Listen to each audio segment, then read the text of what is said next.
C'était le bon temps des trains couchettes. On partait le soir, on arrivait à destination le matin, après un sommeil parfois un peu intermittent.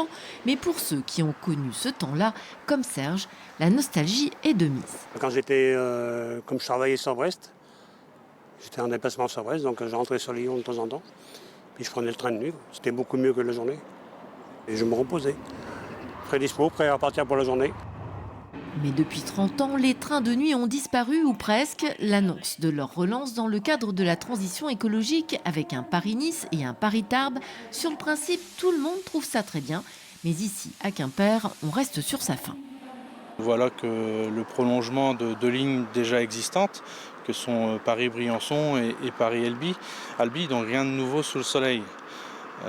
On attendait quand même d'autres annonces, notamment pour la Bretagne, sachant qu'au départ de Quimper, il y a encore quelques années, il y avait le Quimper-Lyon, le Goéland, et le Quimper-Strasbourg.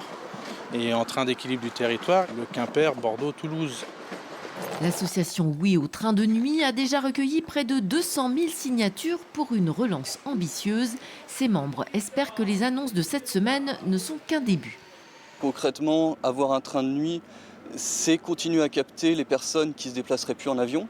Le train de nuit, c'est aussi au-delà de 7 heures, au-delà de 700 km, c'est l'assurance de ne pas passer la journée, surtout en ce moment, avec le masque dans le train.